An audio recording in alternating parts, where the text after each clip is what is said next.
दोस्तों, जीवित रहते तो मनुष्य अपने ज्ञान के अनुसार वो सभी कर्म करता है जिससे उसे मृत्यु के पश्चात मोक्ष की प्राप्ति हो सके। लेकिन फिर भी धर्मात्मा से धर्मात्मा मनुष्य से कोई न कोई अपराध जरूर हो जाता है और इसी अपराध से मुक्ति के लिए गरुड़ पुराण में कुछ ऐसी विधि के बारे में बताया गया है जिसे मृत्यु के पश्चात यदि मृतक के परिजनों द्वारा पूर्ण किया जाता है तो उसे उस अपराध की सजा से मुक्ति मिल जाती है। इसीलिए आज हम आपको मृत्यु के पश्चात दाह के बीच और दाह के बाद परिजनों को क्या क्या करना चाहिए इसी के बारे में बताने जा रहे हैं। तो चलिए वीडियो शुरू करते हैं। नमस्कार, स्वागत है आप सभी का वीडियो कलर्स यूट्यूब चैनल पर।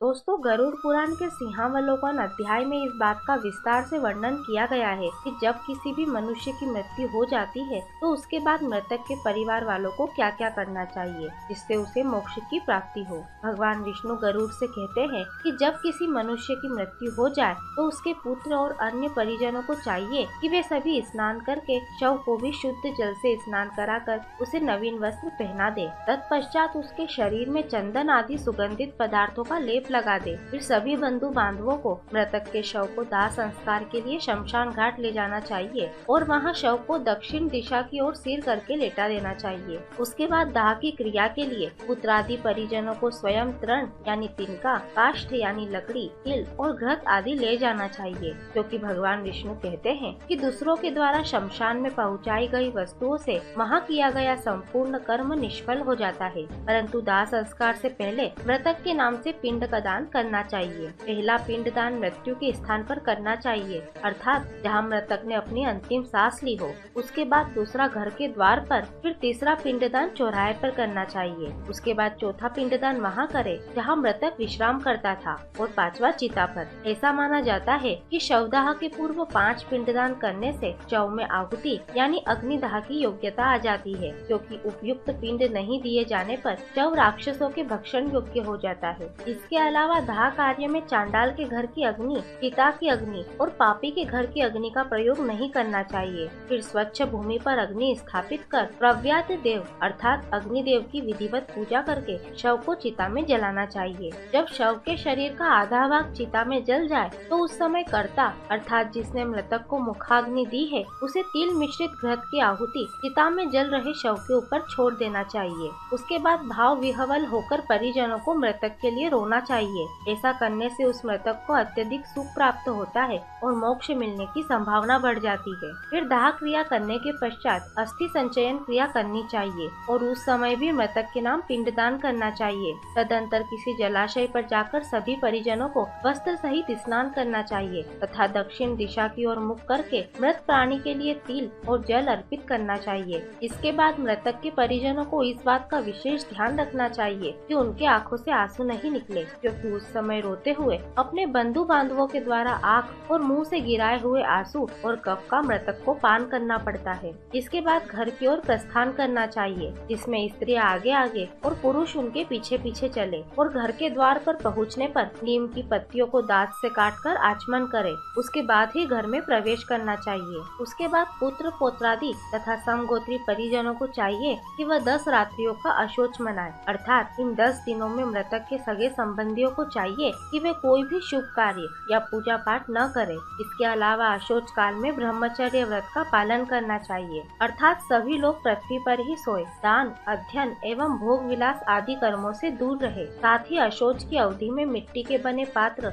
या पत्तल में ही भोजन करें। इसके बाद दशगात्र के अंतर्गत 10 पिंडदान आदि की प्रक्रिया बताई गई है। दाह संस्कार के समय 6 पिंड तथा दशगात्र के 10 पिंड को मलिन षोडशी कहा गया है, जो मृत्यु के दिन से 10 दिन में पूर्ण हो जाती है। दशगात्र की प्रक्रिया में यह बताया गया है कि 9 दिन में मृत व्यक्ति का शरीर अपने अंगों से युक्त हो जाता है। पुराणों में लिखा है कि इसी पिंड के द्वारा क्रम क्रम से प्रेत का शरीर बनता है और 10वें दिन पूरा हो जाता है। अंडज, पहले दिन जो पिंडदान दिया जाता है उससे जीव की मूर्धा का निर्माण होता है। दूसरे दिन के पिंडदान से आँख, कान और नाक की रचना होती है। तीसरे दिन के पिंडदान द्वारा दोनों गंड स्थल यानी कान और आग के बीच का स्थान तथा मुख बनकर तैयार होता है। उसी प्रकार चौथे दिन उसके हृदय एवं उदर भाग, 5वें दिन पीठ और गुदा का आविर्भाव होता है। तत्पश्चात छठे दिन उसके दोनों उरु, 7वें दिन एड़ी, 8वें दिन जंगा, 9वें दिन पैर तथा 10वें दिन पिंडदान देने से प्रबल शुभता की उत्पत्ति होती है। दोस्तों, इसके अलावा गरुड़ पुराण में बताया गया है कि यदि किसी की मृत्यु पंचक समय में हो जाए तो उसका दाह संस्कार नहीं करना चाहिए। दोस्तों, मास के प्रारंभ में धनिष्ठा नक्षत्र के अर्ध भाग से लेकर रेवती नक्षत्र तक का समय पंचक काल कहलाता है।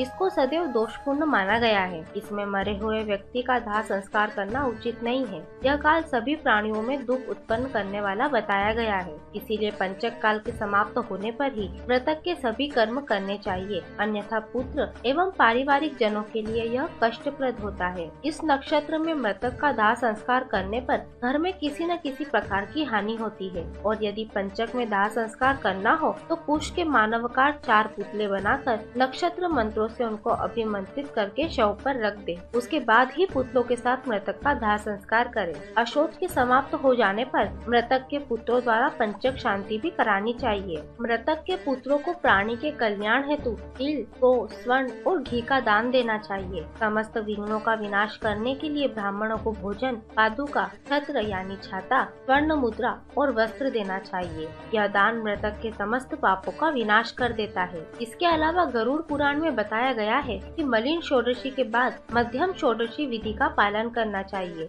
अर्थात विष्णु से आरंभ करके विष्णु पर्यंत एकादश श्राद्ध तथा 5 देव श्राद्ध करना चाहिए। मध्यम षोडशी विधि से मृतक का श्राद्ध एकादशा यानी मृत्यु के 11वें दिन करना चाहिए। इसके अलावा जीवन काल में प्राणी को जो भी पदार्थ प्रिय रहा हो उसका भी दान इसी एकादशा श्राद्ध के दिन करना उचित है। इसी दिन मरे हुए स्वजन को उद्देश्य बनाकर चैया, गो आदि का दान भी करना चाहिए। इतना ही नहीं, उस प्रेत की शुभता शांति के लिए बहुत से ब्राह्मणों को भोजन भी कराना चाहिए। दोस्तों, जब मनुष्य मृत्यु के बाद 1 वर्ष की महापथ की यात्रा करता है तो वह पुत्र पोत्रादि के द्वारा सपिंडीकरण हो जाने पर प्रीतिलोक में चला जाता है। दोस्तों, सपिंडीकरण एक प्रकार से श्राद्ध की विधि है जिसमें मृतक को पिंडदान द्वारा पितरों के साथ मिलाते हैं। इसीलिए पुत्र को पिता का सपिंडीकरण अवश्य करना चाहिए। वर्ष के अंत में पितृ पिंडों के साथ प्रेत पिंड का सम्मिलन हो जाने के बाद वह प्रेत परम गति को प्राप्त करता है। इसके बाद भगवान विष्णु गरुड़ को बताते हैं कि हे पक्षीराज, जिस परिवार में मनुष्य की मृत्यु होने पर यदि सपिंडीकरण श्राद्ध नहीं किया जाता है तो उस परिवार में किसी का विवाह संस्कार नहीं हो सकता।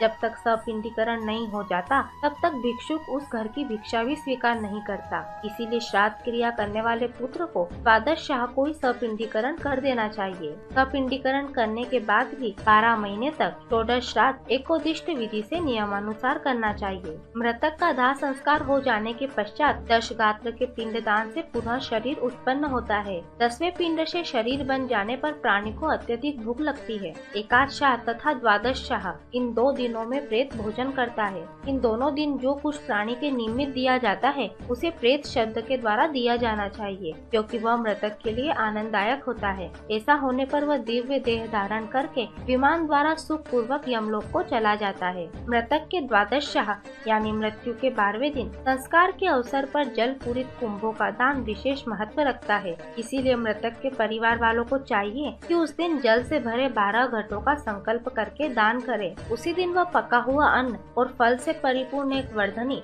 यानी कि विशेष प्रकार का जल पात्र भगवान विष्णु के लिए संकल्प करके सुयोग्य एवं सचरित्र ब्राह्मण को प्रदान करे। तदंतर वह एक वर्धनी, पका हुआ अन्न तथा फल धर्मराज को भी समर्पित करे, क्योंकि उससे संतुष्ट होकर धर्मराज उस प्रेत को मोक्ष प्रदान करते हैं। उसी समय एक विशेष जलपात्र चित्रगुप्त के लिए भी दान में देना चाहिए। उसके पुण्य से प्रेत वहाँ पहुँचकर सुखी रहता है। इसके अलावा पुत्र को पिता के लिए आजीवन श्राद्ध करना चाहिए, तभी वह अतिवाहित प्रेत रूपी पिता द्वारा दिए गए उन सभी भोगों का सुख प्राप्त करता है, क्योंकि भगवान विष्णु कहते हैं कि पुत्र ही यमलोक में पिता का रक्षक है और घोर नरक से वही पिता का उद्धार करता है। तो दोस्तों, अब तो आप भलीभांति जान गए होंगे कि मृत्यु के बाद, दाह के बीच और दाह के बाद तक मनुष्य को क्या करना चाहिए। और इसी के साथ हमारी ये जानकारी भी यहीं पर समाप्त होती है। ऐसे और भी वीडियो देखने के लिए अभी सब्सक्राइब करें वीडियो कलर्स यूट्यूब चैनल को। साथ ही साथ इस वीडियो को ज्यादा से ज्यादा लोगों के साथ शेयर करें। हमारे इस वीडियो को अंत तक देखने के लिए